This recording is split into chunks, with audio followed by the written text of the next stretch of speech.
Nous recevons cette fois-ci Rodrigue Mwamba, il est porte-parole des centres. Rodrigue Mwamba, bienvenue. Merci beaucoup pour votre invitation, M. Crispin. Les centres présidés par Germain Kambinga. Germain Kambinga. Ouais. Toujours au centre? Oui, toujours au centre, bien entendu. Le centre est toujours au centre. Pas la ligne sacrée Non, on est resté à l'FCC? Non plus, nous avons choisi en tout cas, puisque maintenant les exacerbations de conflits entre FCC et CACH montent, nous avons choisi, nous, de répondre, de donner une réponse au centre. Au centre? Exactement. Toujours au centre? Au centre, oui. Ni chaud ni froid?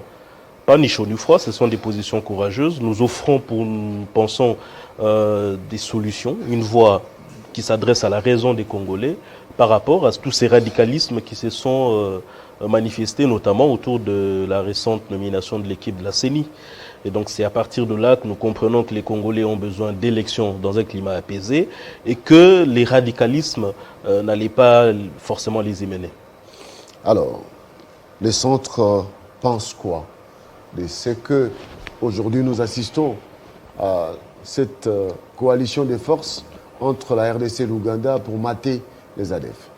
D'abord, il faut noter que cette décision du président de la République d'inviter les forces de l'Ouganda émane forcément d'une certaine intelligence de nos forces, de nos dirigeants au niveau de l'armée, qui ont certainement étudié la question et qui lui ont conseillé cette piste-là.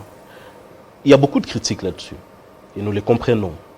Mais est-ce que c'est une raison, puisque l'Est de notre pays est en proie à l'insécurité depuis plus de 20 ans? Est-ce que c'est une raison pour ne rien faire?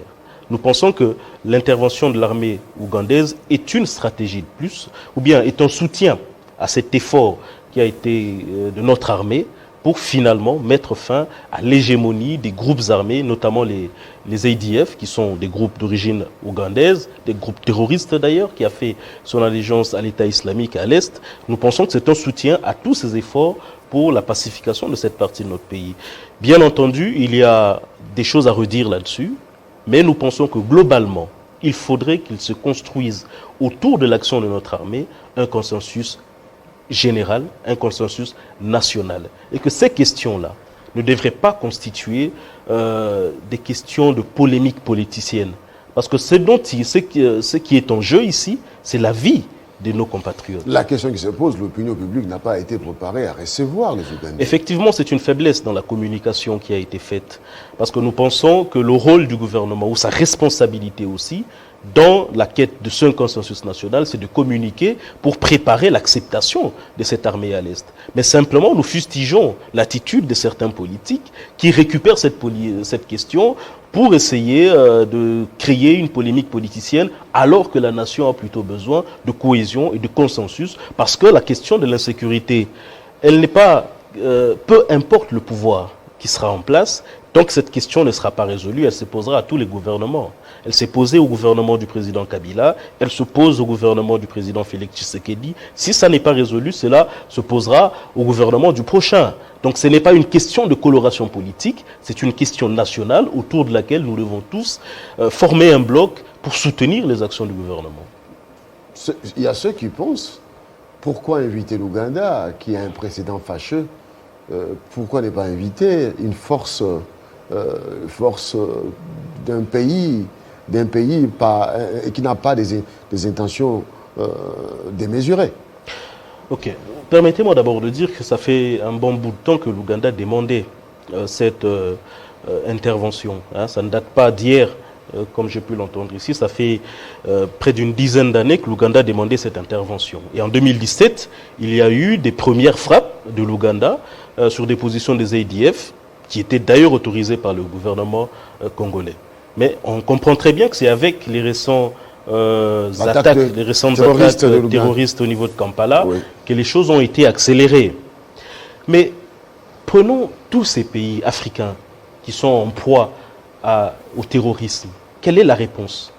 C'est une réponse concertée. Prenez les G5 Sahel. Ce sont des nations qui se concertent pour essayer de lutter contre une menace commune. Dernièrement, il y a une coalition entre le Cameroun, la Côte d'Ivoire, le Tchad et d'autres pays, justement pour lutter contre la menace terroriste. Et nous pensons, nous au Congo, qu'il faudrait peut-être migrer vers ce qui se fait au G5 Sahel pour essayer de créer une force sous-régionale, parce que la menace n'est pas que la menace du Congo, on le comprend très bien, la menace c'est aussi la menace de tous les pays de la région des Grands Lacs. Donc il nous faudrait plus d'intégration, et c'est vrai que l'Ouganda, le Rwanda même, sont parmi les problèmes. Ça, nous ne pouvons pas manquer de le dire. Et nous voulons que le gouvernement de la République adopte une attitude assez ferme dans son langage diplomatique à l'égard des pays comme le Rwanda par exemple, parce qu'il y a des rapports de l'ONU qui ont démontré qu'ils étaient des bases arrières d'un certain nombre de mouvements qui déstabilisaient l'Est de notre pays. Ça, nous sommes tout à fait d'accord. Mais ils sont aussi partie de la solution. Il ne faudrait pas les voir que comme la partie, comme le problème, mais ils font aussi partie de la solution. C'est pour autant qu'il faut y aller les enfermer. Mais justement, nous avons les exemples du passé. Les exemples du passé, c'est qu'on a invité les forces rwandaises en 2009, si je ne m'abuse, et il y a eu un certain nombre de problèmes qu'il y a eu. 900 000 déplacés, c'est aussi ça le bilan. Pour nous, se servir du passé ou de l'exemple, ce n'est pas forcément pour relever ce qui a été, pour faire une fixation sur ce qui s'est mal passé. Voir le verre à moitié plein, à moitié vide. Non, de se servir des exemples ou des échecs du passé pour améliorer ce qui doit être fait aujourd'hui. Parce que oui, l'armée ougandaise peut être indexée. Mais est-ce que c'est une raison aujourd'hui? Moi, je pose la question à ceux qui viennent pour dire, voilà, l'armée ougandaise a fait ci, elle a fait cela. Mais est-ce que c'est une raison pour ne rien faire aujourd'hui? Parce qu'il y a péril en demeure. Est-ce que c'est une raison pour ne rien faire? La question de l'Est de notre pays est une question complexe et qui demande aussi des réponses complexes. Parce qu'à côté des ADF, il y a aussi des conflits intercommunautaires qu'il faut résoudre. Et nous pensons que le gouvernement congolais, bien sûr, la réponse militaire, la pression militaire est d'ailleurs la première des stratégies à mettre en place. Mais là où le gouvernement congolais est en train de traîner les pas, c'est justement dans cette stratégie de démobilisation qui existe d'ailleurs depuis 2015 avec cette initiative internationale de stratégie de soutien de la paix qu'on appelait Ensemble pour Béni, mais qui souffre de financement. Le financement n'existe pas parce que tous ces jeunes gens qui ont rejoint les IDF, parce qu'on comprend bien qu'aujourd'hui les IDF sont aussi appuyés par des Congolais, parfois par certaines communautés tribales locales, mais il faut trouver des solutions pour non seulement rendre justice, mais les réinsérer dans la société. Et à partir de ce moment-là, notre gouvernement traîne les pas. Je crois que s'il y a des reproches à faire au gouvernement, c'est sur ce plan-là. Mais nous ne pouvons pas aujourd'hui créer des conflits politiciens autour de l'intervention de l'armée ougandaise. D'autant plus que nous cherchons des solutions pour qu'il y ait la paix définitivement à l'Est. Et la paix passe, la solution durable passe par l'Ouganda. La solution durable, je veux dire, passe justement par la pression militaire, ça je l'ai dit. Deuxièmement, c'est dans la réinsertion, la justice et la réinsertion, parce qu'il faudrait donner une alternative à tous ces jeunes gens, beaucoup qui veulent tout à fait l'opinion s'insurge abandonner contre les intentions belliqueuses de l'Ouganda, qui a toujours voulu avoir une mainmise sur les richesses congolaises. Alors l'opinion publique a raison d'avoir des doutes méthodiques. Je suis tout à fait, je dirais pas d'accord, mais je suis tout à fait conscient que ce que fait l'Ouganda n'est pas totalement désintéressé. Ils sont dans notre territoire parce qu'ils ont besoin de mettre fin à l'hégémonie des IDF parce que ça cause de l'insécurité chez eux aussi. Mais je note qu'il y a eu, en prélude de cette intervention, des réunions avec le chef d'état-major de notre armée, avec le chef d'état-major de l'armée ougandaise. Donc il y a eu des préparations.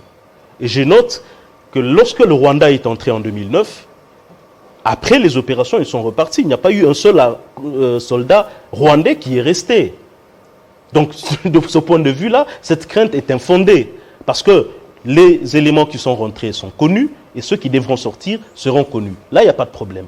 Le plus important ici, pour nous, c'est que le gouvernement doit travailler à essayer de créer autour de cette action un consensus national et des politiques et de la population. Et c'est ce travail-là, malheureusement, qui manque encore au gouvernement de l'Union sacrée actuellement. Alors, donc, c'est-à-dire que les opérations que nous voyons, c'est tellement rapide, les attaques des forces ougandaise sur les positions des ADF, c'est comme s'ils avaient déjà étudié qu'est-ce qui leur a permis de pouvoir, cette facilité, de localiser les ADF et les bombarder avec beaucoup de facilité comme ça. Non, mais je pense que vous êtes sans ignorer qu'il existe un mécanisme depuis 2011 d'échange d'informations entre les services secrets congolais et les services secrets ougandais. C'est depuis très longtemps, depuis 2011 que ces mécanismes existent. Et donc, c'est forcément dans le cadre de ces mécanismes que ces informations ont été données. Donc, je ne pense pas que c'est anodin. Je dis ici que ce n'est pas, à notre avis, une opération improvisée. Elle a été préparée et les informations entre les deux armées ont circulé. Donc, nous insistons pour que le gouvernement de la République fasse un travail de pédagogie pour créer l'adhésion des Congolais par rapport à cette intervention. Le travail de pédagogie pour démontrer quelles sont les clauses qui ont été signées entre la RDC et l'Ouganda pour accepter cette coalition des forces, démontrer quelles sont la durée de l'opération, pendant combien de temps les forces ougandaises vont faire dans notre territoire. C'est des telles informations qu'il faudra donner à la population. Je n'aimerais pas, moi,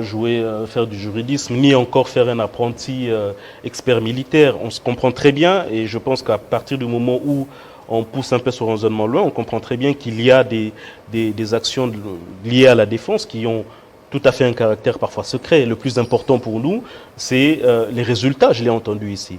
Et je note qu'il y a eu un précédent. Le Rwanda est entré, le Rwanda est reparti. Il n'y a pas eu un seul soldat rwandais qui est resté. Et je ne pense pas que lorsque les militaires ougandais entrent en plein jour, ils vont forcément rester, ils vont finir par partir. Le plus important pour nous, c'est que le gouvernement communique ou crée les conditions d'adhésion des Congolais au travers de ces opérations qui sont menées. Mais ça ne nous fait pas oublier le passé, ni ça ne nous fait pas oublier les responsabilités de l'Ouganda, du Rwanda, dans les crimes qu'il y a eu dans notre pays par le passé. Et c'est pourquoi nous pensons que la construction de la paix... Mais pensez-vous pas que c'est normal que l'opinion se pose la question pour savoir sur quelle base l'armée ougandaise est entrée dans notre pays après que nous ayons gagné ce procès contre l'Ouganda, l'Ouganda qui doit à la RDC 10 milliards de dollars. Et c'est une compensation ou c'est une dette? Non, il faut faire la part de choses. À ma connaissance, je sais que nous faisons partie de la CIRGL. La CIRGL a un mécanisme, justement, entre pays de la région, un mécanisme pour pouvoir faire des interventions communes de ces armées-là. Donc nous sommes avec l'Ouganda, membre de la CIRGL, c'est forcément dans ce cadre-là, légal d'ailleurs, que l'armée ougandaise est chez nous. Voilà, ça, il ne faudrait pas faire d'amalgame là-dessus. Je pense que nous avons un problème sérieux. C'est la guerre ou l'insécurité à l'Est. Et nous essayons d'y trouver des solutions.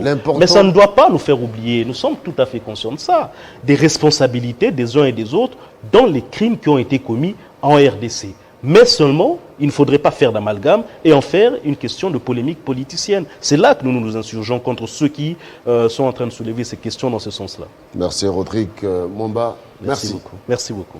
Mesdames et messieurs, on marque une petite pause. On se retrouve dans quelques instants pour la suite.